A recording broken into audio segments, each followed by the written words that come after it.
You've got ideas, you've got ambition, you've got no time, or so you think.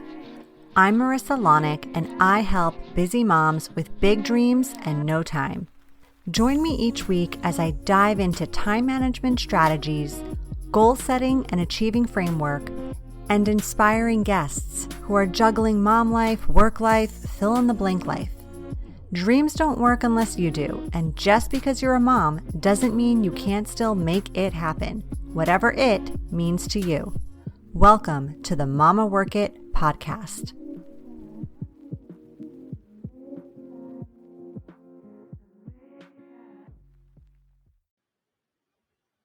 Hey, mamas. Welcome back to another amazing episode of the Mama Work It podcast. I'm so glad you're here. You're listening. You're investing time in you. In case we don't know each other, my name is Marissa Lonick, and I am a working mom of four, certified intuitive life and business coach, three-time author, and your host. I am super excited to introduce you to our guest today, Lani Jackson. Lani is a business strategist, mindset clarity coach, and the founder of Empowered to Profit M.O.R.E, M-O-W-R, a program for mom entrepreneurs who are ready to design a life and business they love by empowering themselves to create a customer strategy that brings high profits in time, energy, fulfillment, and income. Yes, please. She is a mom to 6 kids. You heard that right. Ages 15, 13, 11, 9. Yes, you also heard that right. Not one, but 2 sets of twins, I'm assuming, right? She's also the host of the Brilliant Mompreneurs podcast and the community leader of the Brilliant Mompreneurs Society. Lani, thank you so much for being here. I'm super excited to chat because as a mom of 4 with just 1 set of twins, you are like my hero. And I know I'm going to learn a ton from you when it comes to managing it all. And I'm sure our listeners will too. So thank you. Thank you so much for having me. I'm excited to be on the podcast and can't wait to have a conversation. And I'm always appreciative of talking to moms with kids, lots and lots of kids, where everybody's like, you have how many kids? Yes. Yeah. Well, I'd love to learn just a little more about your journey in motherhood and entrepreneurship. Just give us the backstory here. Yeah. So I've been an entrepreneur for 15 years, but I like to tell people I wrote my first business plan when I was 15 years old. I was babysitting for my younger sister and did a birthday party for her and hosted it for 20 little girls. And their moms were like, do you want to do that for our 2 kids? And so I wrote a business plan and told them how I would do it and charge them money for it. And when I first started having babies, I really wanted to be a stay-at-home mom, and I was able to kind of come up with some creative ideas. I did some of the Pampered Chef thing for a little bit, but really got into the online space in like the 2010 era, and it was just an awesome opportunity to kind of jump in when blogging first started, and people were like, "Oh, I can make money online." Became a virtual assistant, wrote for bloggers, influencers, ghostwriter, did recipes. I kind of a lot of different hats that I wore throughout the years. As I was growing my business, I was adding babies. And so things were constantly morphing and changing. And one of the things that happened in my journey was we had 3 biological boys. And we decided we really wanted to adopt. We were fostering some teenage boys at the time. And my husband and I were like, we're not going to get pregnant again. We'll just have another boy. And so we got licensed for a baby. We got called for twin infant girls who were 3 weeks old in the NICU and found out they had a brother who was 2 years older than them.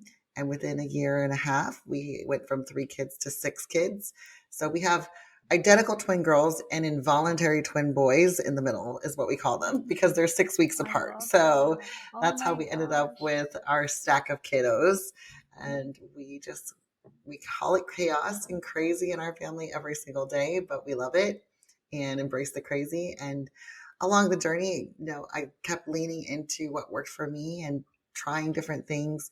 Landed on blogging for a while and became a PR, helping with producing events, being a guest coach. And I fell in love with coaching and helping other women grow their businesses and find ways to make it happen when they're in the weeds of motherhood, where there's constant chaos and understanding, hey, I don't have to have a business that looks like everybody else.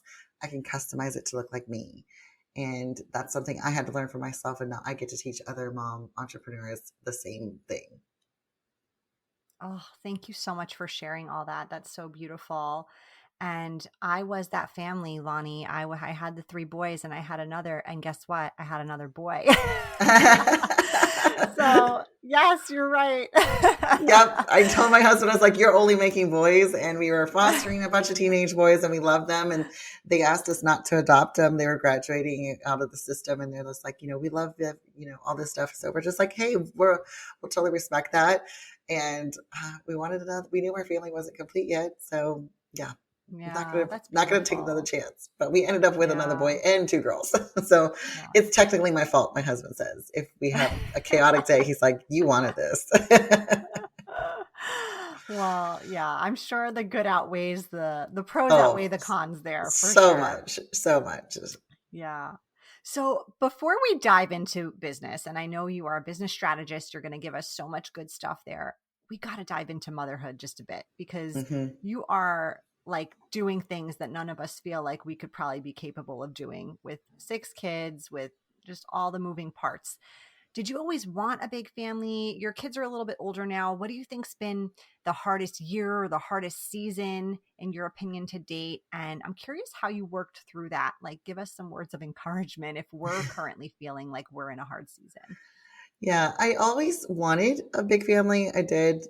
Jokingly, I did tell my husband I wanted six kids when we were dating, and he was like, "I want two." And so we can see who won out in that one.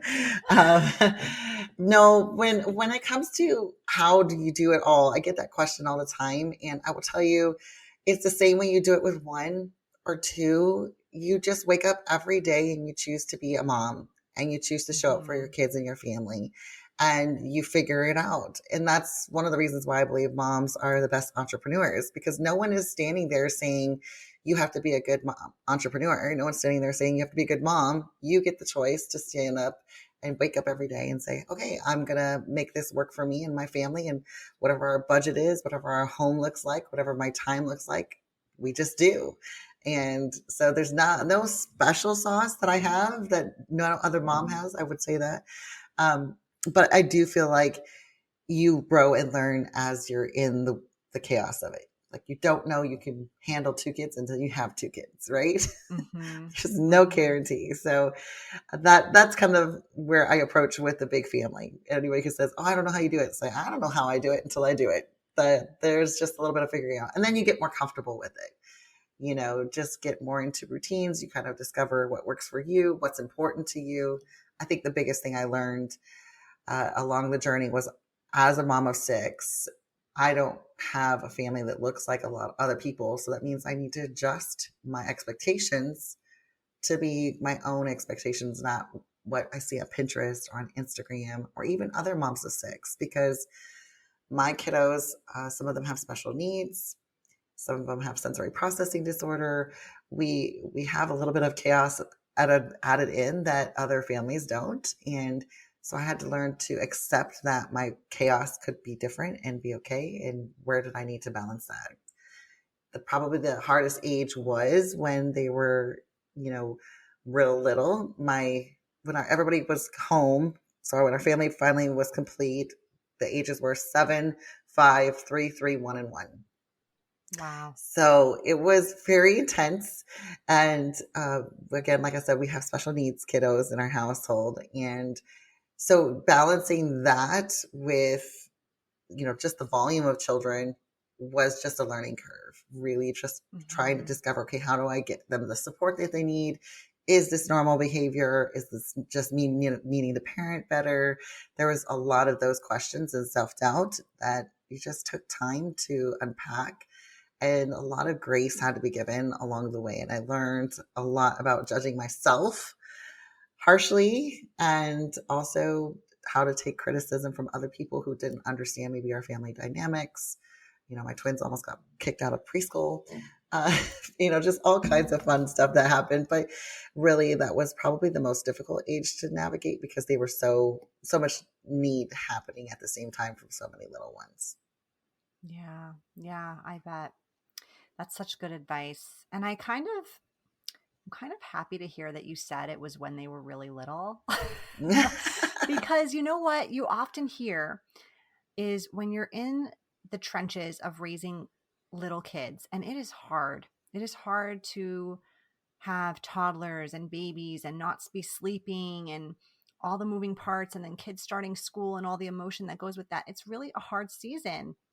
But then you'll meet like a teen mom, and she'll be like, just Oh, wait till they're teenagers. And you're like, well, shit, when am I going to get like the season that's fun? Like that's not completely killing me or depleting me. So like, I, I heard Jen Hatmaker say that too once. I don't know if you know Jen Hatmaker. She said when her yes. kids were little was the hardest season for her too. And you know what?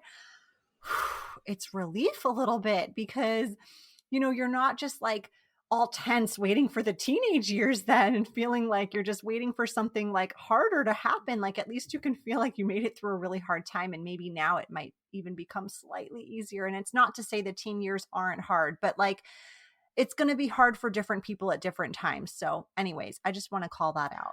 Yeah, it's a different season, and I got really mad when I was younger when I called it when they would curse down on me. These other moms who were seasoned moms, like, don't come in and be like, just you wait. And I'm like, I'm literally hanging on by a thread, and you're doing that. That was not helpful.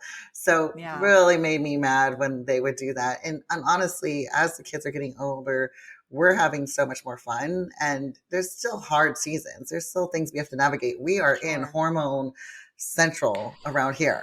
I mean, like, seriously, everybody is in puberty, and it is intense some days. So instead of fighting over toys, we go immediate fisticuffs, or yelling at each other or crying at the drop of a hat. So there's a whole new level of fun to navigate, but it's Yeah. different. And I don't like hearing other moms say, anything is horrible, or just wait, or any of those Yeah. things. That's just so, it's just like in business. Well, just wait till you Mhm. have hit this thing, and then you'll really know what it's like. What are you talking about? It's This, hard all the time. It can be it's, hard anytime. yeah. And it can Yeah. also be easy, and you can also get support, and Mhm. you can also enjoy the season you're in. And that's the thing that Absolutely. I've been trying to embrace for, the journey, because when the girls, before they got diagnosed, I used to think, oh, they're going to grow out of this. They're going to grow out of this. And I kept thinking that. And finally I was like, we're not growing out of this. This Mm. is here to stay. This is a behavior that's not changing, or something that we're having happen. So we had to figure out a solution that was unique instead of just waiting for the season to pass. Yeah. Yeah. It is truly always about the perspective that we put on it, Hmm. right? We can Definitely. feel like we're in a hard season, or we can feel like we're in a season and we're grateful for the things that it's bringing Yeah. us, whether Yeah. that's even just like the introspection, the self personal growth, whatever that Hmm. is. So, Hmm. yeah, Absolutely. thanks for bringing that up. All right, Lonnie, what is something I'm so curious about this? What is something you do daily when it comes to managing motherhood and business that is a non negotiable for you? Okay, this is a great question. And I will say this started when the girls were little, when all the kiddos were little. Uh, we, I sat down and said, I need to have flexibility in my day. So I don't view my day as locked in stone with red ink. This is what I have to get done. I am capable of being flexible with my day and my week. So if I keep that in mind, it doesn't matter what comes up, how I'm feeling, how what chaos the kids bring. I get a call from school, is to view it and say, okay, what am I capable of doing today? And then if I need to move it around and change it, I'm okay with that. And coming at my schedule with flexibility and openness. Mm-hmm. Yeah, great tip. Love it. You also have a very interesting way that you like to strategize when it comes to business. You do it backwards. So tell us more about that.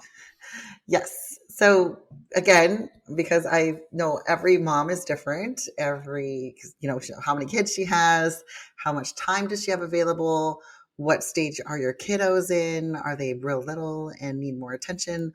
Or are they in school? Or is it summertime? There's so many nuances that we have to deal with, and they're constantly changing as well. So instead of saying, hey, there's one strategy you have to do and you have to make it, you have to go show up and work that strategy, I go backwards. I say, let's start with your time. Let's start with your energy, your priorities. What do you want for your goals? And then we take the strategies and customize it to fit your time, your energy, your priorities, or even your personality and how you want to show up for your business. And I find when we do it that direction, it brings a lot of customization, self leadership, and flexibility so that you can show up with alignment and repeated action. Because otherwise, this is how we burn out, or we like, oh, I have to do this, this, and this. And then we're just exhausted, or we don't have enough time, or we get derailed because the kiddos get sick. So, coming the opposite direction really allows us to build a business that we love and we can show up for it in less time.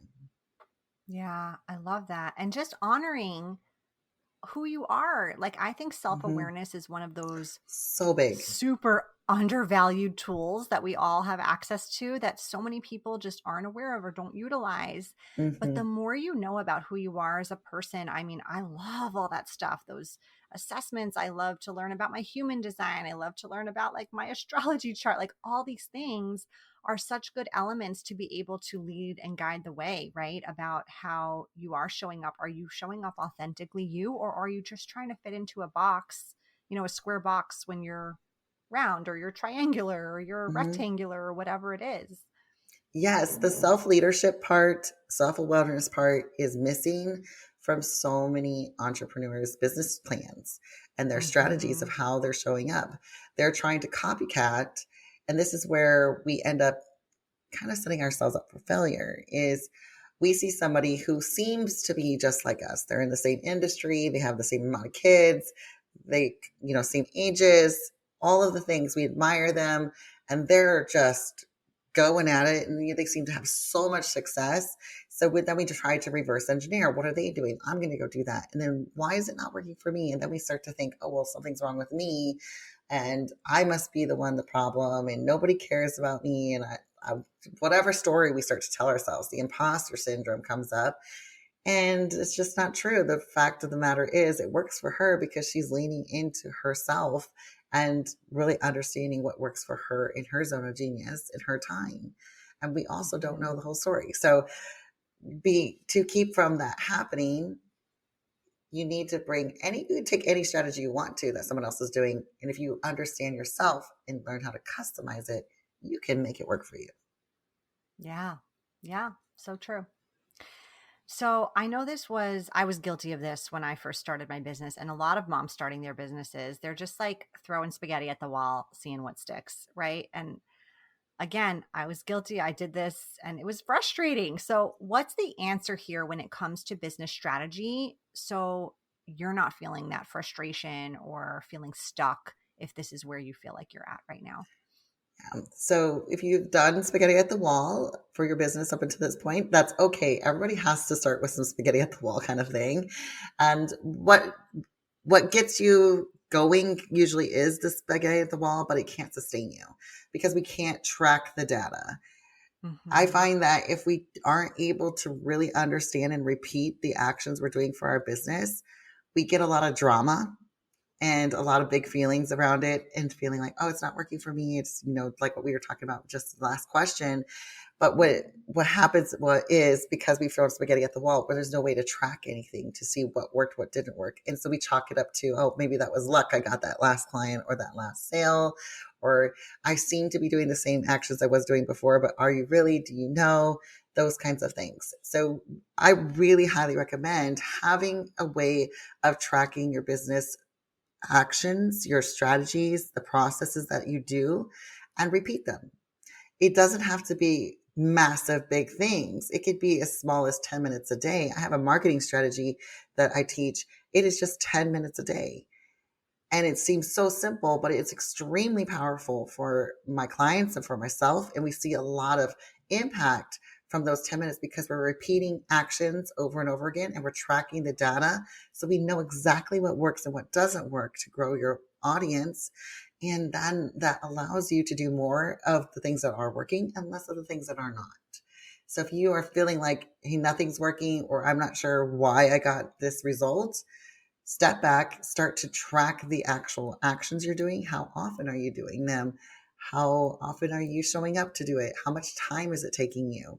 Because I know for me, I discovered when I first started to really think about my business in a business strategy way about 10 years ago, I realized that sometimes I thought I was doing a lot of actions, but really they were just on my to-do list and I was thinking about them, not actually doing the actions. Mm, And so my brain was registering, oh, she must have done this because I thought about it so much, but it actually wasn't showing up. Or I did it maybe one or two times, not 30 times. mm-hmm. Yeah. I love that you said that. Years ago, when I worked in the corporate world and I was overseeing our sales team, I had everybody read this book called Fanatical Prospecting. And in the Okay. book, it was all about how when prospecting's hard, right? Like there's a lot Hmm. of rejection, a lot, it's when he asked all the sales associates, like, hey, how many calls have you made today? They always inflated the number. And it wasn't on purpose. Like their Yep. brains really thought they had made so many more calls because they had so much rejection coming through that it was really hard to like muster up the motivation and energy to make more calls. So I Hmm. I totally get where you're coming from when you say that. Yes. And Yeah. I've had a client or two tell me, I've advertised my workshop or I've advertised my freebie or I've done this, all this work, no one's signing up. And then when I go back and I look through all their content, I'm like, actually, in the last 30 days, it was twice. So no wonder you didn't have anybody sign up Mm-hmm. for it because Mm-hmm. you thought you did, but really you didn't Yeah. tell anybody Yeah. about it. Numbers don't lie. No, they don't. I call it data over drama, ladies. Yeah. Love it. Well, we are going to move on now to our lightning part of the show where we're just going to ask you some random personal questions just so our listeners can get to know you a little bit more on the personal level. Are you ready? I'm ready. Okay. Would you consider yourself more of an introvert or an extrovert? Probably an extrovert. Okay. Yeah. I love talking to Okay. people. Yeah. Yeah. All right. Very important question. Nail salon, hair salon, or spa. You can only pick one place to visit for the rest of your life. Which one is it? I'd probably say hair salon. Mm-hmm. Yeah. Although I love my nails getting done, I would want my hair to be done. It's a hard question. It's a It hard is a question. hard one. That's really hard. What if you could have any superpower? What would it be? Probably to freeze time. Mm-hmm. Definitely What want to would you freeze time. do when you I freeze think it? freeze time so that I can still move, but everybody else is stuck in the same place and I could get dinner done without interruption or read a book. I don't know. It's kind of for selfish reasons, not for more productivity, more of like, I'll freeze time. You guys stay there. I'm going to go take some time off for me and Go take a then we'll nap. come back. Yes. Yeah, totally. Something uninterrupted. Yeah. Well, I feel like we've learned a lot about you, but what's something most people don't know about you? That's a good question. I think I'm originally from Hawaii. My first name is Keiki Lani. So I go by Lani because it's so much easier for everybody to say and spell. But I lived in Hawaii all my life, was born and raised there, and I ice skated while I was there. That was my sport of choice, which is Ice skating hilarious. in Hawaii. I Yes. know, right? So I Wow. ice skated for several years in elementary, middle school, and high school. Well, that's awesome. And that is truly a fun fact. Thank you for sharing. Super random. Like you lived in Hawaii and you ice skated. That's Yeah, pretty cool. All right. Well, tell our listeners where they can find you before we officially wrap up today's episode. so you can find me on in my Facebook group, the Community for Mom Entrepreneurs, the Brilliant Mompreneurs Society. It is a group on Facebook that is made for you to come in and talk about your business. There are very few rules. Basically, the main rule is don't be obnoxious and Yes. show up and support other people. So that community is there. I would love for you to join. I'm also on Instagram, Lani J. Jackson, and I have my podcast, the Brilliant Mompreneurs Podcast, which I would love for you to come over and hang out with me there. Yeah. Well, thank you so much for being here, Lani. This has been such a wonderful episode. And I know I gained a ton of value, and I'm sure our listeners will too. Awesome. Thank you for having me. You've been listening to the Mama Work It podcast. I hope you've enjoyed this episode and would love if you could take a quick minute to leave me a review on whichever platform you're listening from, and maybe even send a note to a fellow mama friend recommending it. Reviews and recs help this podcast grow and reach more like-minded, awesome moms. And if you haven't subscribed yet, don't forget to click that button so we can stay in touch, girl. By the way, if you haven't checked out the Mama Work It website, please do. There are lots of free resources and great articles there that can help you with the juggle of work life, mom life, wife life, fill in the blank life. So head on over. Thanks again for being part of the tribe. I'll see you soon, but in the meantime, keep on working it, mama.